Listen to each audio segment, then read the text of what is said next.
जरा सोचो, अंधेरा, सन्नाटा, बस एक गुफा में पानी की बूंदों की आवाज गूंज रही है। फिर दो आंखें अंधेरे में जलते हुए कोयले की तरह चमक रही हैं। वो तुम पर टिकी हैं और तुम्हारी रीढ़ की हड्डी में सिहरन दौड़ जाती है। तुमने फुसफुसाहट सुनी होगी, वो किस्से जो धीमी आवाज में सुनाए जाते हैं। ये कोई मामूली प्राणी नहीं है, ये मेडुसा है, गोरगोन। उसके आसपास की हवा में शक्ति की गूंज है जो प्राचीन जादू और अकथनीय पीड़ा से पैदा हुई है। उसकी कहानी पत्थर पर उकेरी गई और हवाओं में फुसफुसाई गई सुंदरता, विश्वासघात और राक्षसी परिवर्तन की एक कहानी है। समय जितनी पुरानी एक कहानी, लेकिन शल्क, सांप, पत्थर बनाने वाली निगाहों से पहले सुंदरता थी।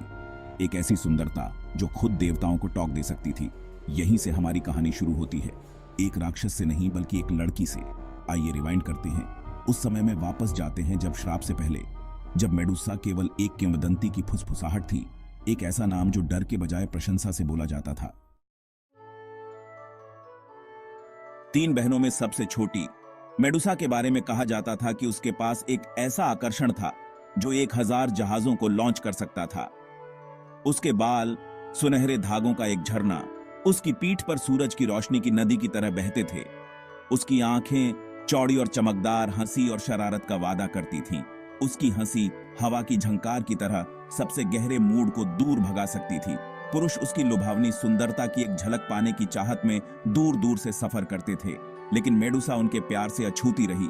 उसका दिल समुद्र की तरह शुद्ध और बेकाबू किसी का नहीं था। उसे क्या पता था, उसकी किस्मत उससे परे ताकतों द्वारा लिखी जा रही है। उसकी सुंदरता की फुसफुसाहट उन लोगों के कानों तक पहुंची जो माउंट ओलिम्प पर रहते थे, और एक देवता विशेष रूप से खुद को उसके आकर्षण से मोहित पाया। समुद्र के शक्तिशाली देवता पोसीडॉन अपनी अडिग शक्ति और अपनी अतृप्त इच्छाओं के लिए जाने जाते थे। मेडुसा की सुंदरता की फुसफुसाहट चंचल डॉल्फिन की पीठ पर सवार होकर उसके मूंगे के महल तक पहुंची। वह जो अपनी कलाई के एक झटके से ज्वार को नियंत्रित कर सकता था, ने खुद को इस नश्वर महिला के प्रति अजीब तरह से आकर्षित पाया।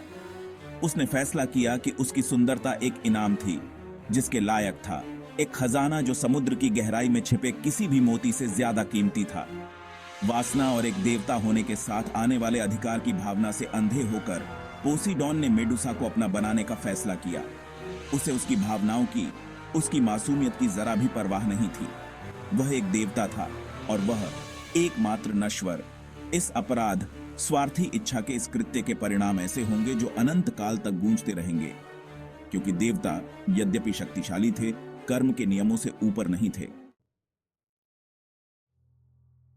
पोसीडॉन के अपराध की फुसफुसाहट उसकी बहन एथेना के कानों तक पहुंची।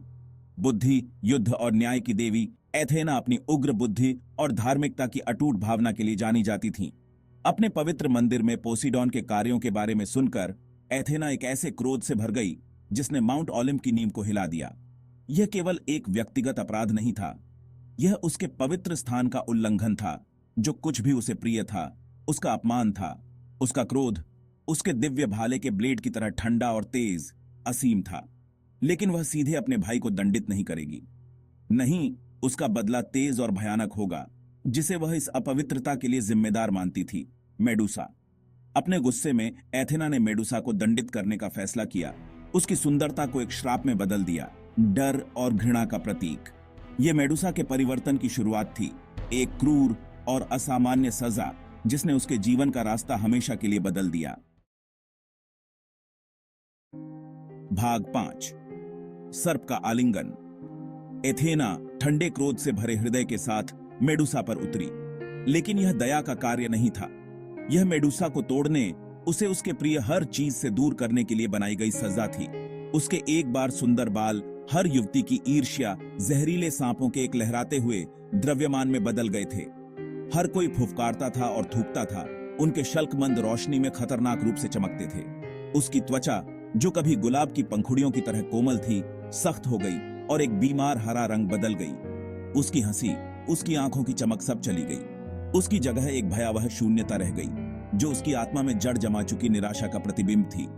अपने पूर्व स्व के एक विचित्र कैरिकेचर में तब्दील, मेडुसा को पृथ्वी के सबसे दूर के कोनों में निर्वासित कर दिया गया था, एकाकी जीवन के लिए निंदा की। भाग 6। एक अकेला निर्वासन। बहिष्कृत और भयभीत, मेडुसा ने खुद को अकेला पाया। उसकी सुंदरता की फुसफुसाहट की जगह भयानक फुसफुसाहट ने ले ली। लोग उसके बारे में धीमी आवाज में बात करते थे। उनकी आवाजें डर और भयानक आकर्षण से भरी होती थीं। उसका एक बार कोमल स्पर्श अब एक घातक अभिशाप लेकर आया था। उसकी आंखों से एक नजर और पुरुष पत्थर में बदल गए। उनके भयावह भाव हमेशा के लिए समय में जम गए। उसका हर प्रतिबिंब, उसकी अपनी छवि की हर झलक देवी के क्रोध की निरंतर याद दिलाती थी। यह एक अकेला अस्तित्व था जो दुख और एक शांत क्रोध से भरा हुआ था, जो सतह के नीचे उबल रहा था। वह वही बन गई थी जिससे वह घृणा करती थी, एक राक्षस जिससे डरना चाहिए, एक ऐसा प्राणी जिससे हर कीमत पर बचना चाहिए। लेकिन उसके निर्वासन में भी उसके पूर्व स्व की एक झलक बनी रही, जो उस राक्षस के दिल में गहरी दबी हुई थी, जो वह बन गई थी।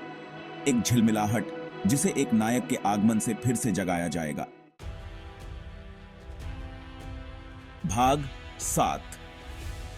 नायक की तलाश। मेडुसा के अस्तित्व की खबर राजा पॉलीडेक्ट्स के कानों तक पहुंची, जो एक लालची और महत्वाकांक्षी शासक था।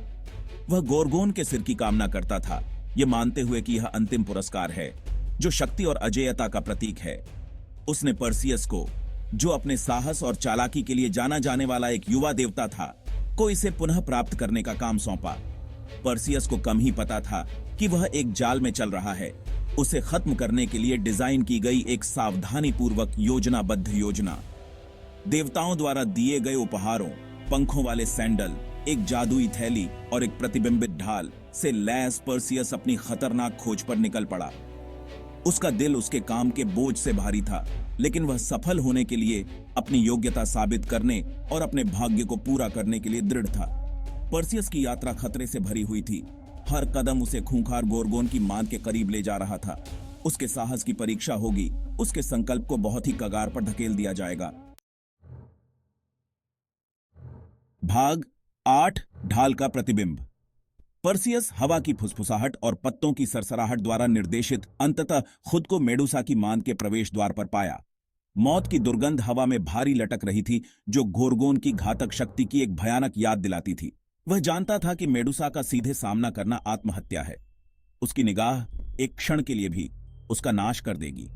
इसलिए उसने चालाकी पर, देवताओं द्वारा उसे दिए गए उपहारों पर भरोसा किया। उसने अपनी तलवार खींची। उसकी पॉलिश की हुई सतह मंद रोशनी में चमक रही थी, लेकिन यह एथेना का दिया हुआ उपहार ढाल उसका सबसे बड़ा हथियार साबित होगा, क्योंकि इसके प्रतिबिंब में वह मेडुसा को सीधे देखे बिना देख सकता था। हर सावधानीपूर्वक कदम के साथ, हर गणना की गई सांस के साथ पर्सियस अपने लक्ष्य के करीब आ गया। उसके मिशन और उसके जीवन का भाग्य अधर में लटका हुआ था। भाग 9। एक सिर कटा हुआ। जैसे ही पर्सियस ने आखिरकार मेडुसा का सामना किया, हवा तनाव से भर गई। वह अपनी नींद से उठी। उसके नागिन बाल फुफकार रहे थे और जहर उगल रहे थे।